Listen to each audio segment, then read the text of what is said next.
जय हिंद, नमस्कार।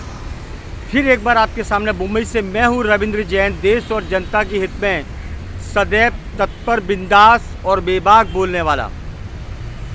आपने सुना होगा कभी भारत के इतिहास में कि भारत को सोने की चिड़िया कहा जाता था। फिर मेरी एक बात को गौर करिए, भारत को सोने की चिड़िया कहा जाता था। बात को मेरी गौर किया आपने? सोने की चिड़िया इसलिए कहा जाता था कि पूरी दुनिया के अंदर भारत एकमात्र देश था जहां पर सभी कुछ व्यवस्था थी। अन्न से लेके, मसालों से लेके, रत्न से लेके, सोने से लेके सब कुछ व्यवस्थित था। इसीलिए भारत को लूटा गया हर बार और बार बार। हजारों साल तक आपने इतिहास में पढ़ा होगा इस भारत के सीने पर कितनी चोटें हैं। मुगलों ने लूटा, आखिर में अंग्रेज़ों ने लूटा, और भारत को खाली करने के बावजूद भी भारत में आज भी बहुत ताकत है। लेकिन एक गम का विषय ये है कि ज़्यादातर लूट का विषय हमारे नेताओं ने पढ़ा। तो नेताओं ने जो लूट का विषय पढ़ा उसमें एक बहुत अच्छी बात उनको समझ में आई कि बाहर से लोग आए और भारत को लूटा और लोग लूटते रहे, तो क्यों ना हम भी हिंदुस्तानियों को लूटें, इनके ऊपर शासन करें, चाबुक चलाएं और इनको नंगा करें। तो हमारे नेताओं ने वो लूट का पाठ पढ़ा कि भारत के लोगों को कैसा लूटा जाए। उन्होंने वो सिस्टम को पढ़ा कि किस तरह भारत के लोगों में फूट डालो और नेतागिरी किस तरह करनी है, इनको कैसे उलझाना है, इनको कैसे नंगा करना है और गरीबों को नहीं, गरीबों को मिटाना है। तो उस तरह इन्होंने प्लान किया और भारत पर राज करने का पूरा षड्यंत्र रचा। अब आप देखिए, ना तो मुगलों का शासन है ना अंग्रेज़ों का शासन है, फिर भी भारत के लोग आंसू बहाते हैं। यानी आज भी भारत के लोगों की कंडीशन वही है जो मुगल काल में थी, अंग्रेज़ों के शासन काल में थी। आज भी वही कंडीशन है कि हर भारत का नागरिक इतना परेशान हो चुका है कि उसके खाने के बांधे हैं, लाले पड़े हुए हैं। घर का बजट इतना बिगड़ चुका है कि देनदारी बाकी रहती है। आप मेरी बात को ध्यान से सुनिए कि हमारे देश के नेताओं ने कौन सा एजेंडा अपनाया है, मुगलों का और अंग्रेज़ों का। मुगल और अंग्रेज़ों को मिलके इन्होंने उनकी किताबें पढ़ी और भारत देश पर शासन किया और भारत के देशवासियों को लूटना शुरू किया। ये है आज के नेताओं की काली करतूत का खौफनाक कांड। जनता बेचारी है, जनता कुछ नहीं कर सकती।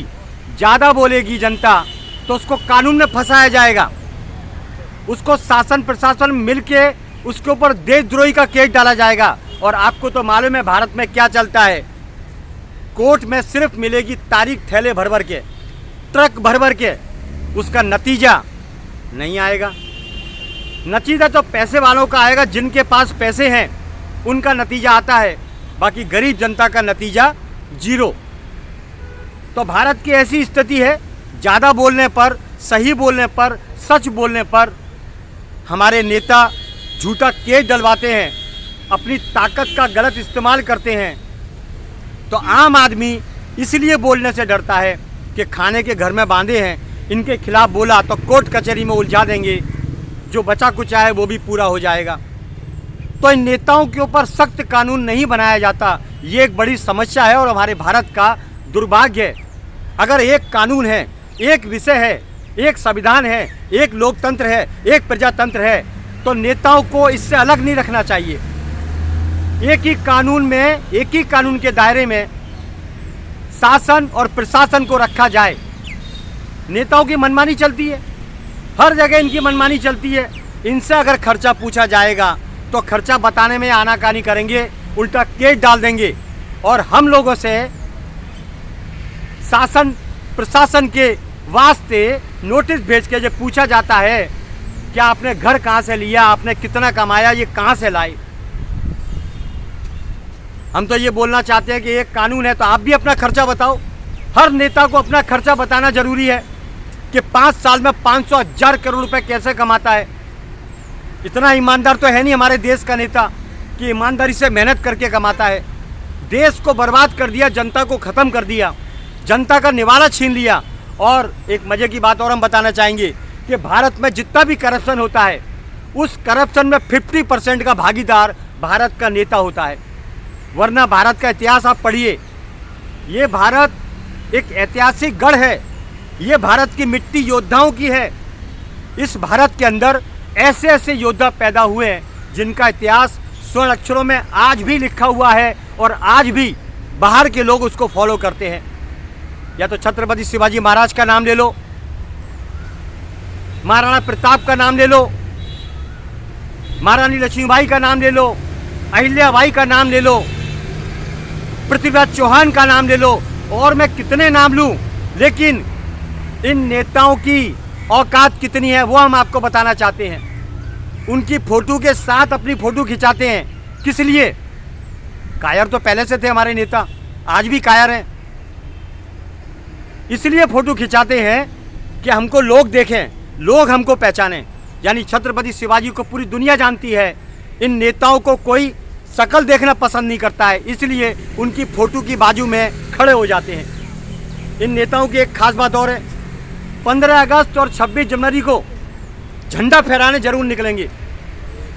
बाकी धूप में तो हम मेहनत करते हैं और देश की जनता मेहनत करती है, लेकिन ये 15 अगस्त और 26 जनवरी को झंडा फहराने निकलेंगे कि इनकी फ़ोटो टीवी के ऊपर आए, पेपरों में आए। बस ये फ़ोटो खिंचाने के काबिल हैं। मैं तो कहता हूँ फ़ोटो खिंचाने के बाद माला भी पहनो आप। हमारे देश के नेताओं की ये गंदी आदत है, इनको फ़ोटो खिंचाने का बहुत शौक़ है। 15 अगस्त को खिंचाएंगे, 26 जनवरी को खिंचाएंगे, बाकी दिन जनता के बारे में कभी नहीं सोचेंगे कि रोड पर कितने गड्ढे हैं, हॉस्पिटलों में कितने अड्डे हैं, इसके बारे में कभी नहीं सोचेंगे, न कभी बाहर निकलेंगे। तो बद से बदतर हो चुकी है भारत की हालत। कभी ट्रेन दुर्घटना, कभी पुल का गिरना, हजारों करोड़ों अरबों रुपए हमारे बर्बाद होते हैं पसीने के, लेकिन इन नेताओं के ऊपर आंच नहीं आती। आपने गाड़ी गलत खड़ी कर दी, आपको जुर्माना ठोक दिया जाएगा, लेकिन देश के पैसों से कोई पुल गिरता है, हजारों करोड़ रुपए बर्बाद हो जाते हैं, इन नेताओं के ऊपर कोई केस दर्ज नहीं होता। कितनी एक शर्म की बात है। और कहते हैं कानून भारत का एक है। कैसे कहें, ये जुमलेबाजों का देश हो चुका है हमारा भारत।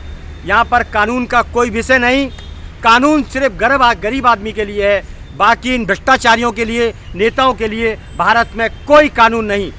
ये एक प्रकार के गैम्बलर, एक प्रकार के हिस्ट्री सीटर, आप कुछ भी समझिए, ये गेम मास्टर लोग हैं। पब्लिक को कैसे लूटा जाए ये वो प्लान करते हैं, बाकी पब्लिक को कैसे संभाला जाए वो काम कभी नहीं करते। मेरी देशवासियों से विनती है, आप पढ़े लिखे हैं, मोबाइल में चलते हैं, आवाज़ उठाइए। अभी एक नेता व्यवस्थित है जो देश के बारे में सोचता है, वो है योगी आदित्यनाथ जो सही दिशा में काम करता है, गलत तो गलत, सही तो सही। एक ही व्यक्ति है देश हित में काम करने वाला, वो है योगी आदित्यनाथ। आप आवाज़ उठाएं कि भारत की डोर योगी आदित्यनाथ के हाथ में दी जाए। बस इतना ही काफ़ी है। फिर आऊँगा दोबारा नए विषय के साथ। मैं हूँ मुंबई से रविंद्र जैन।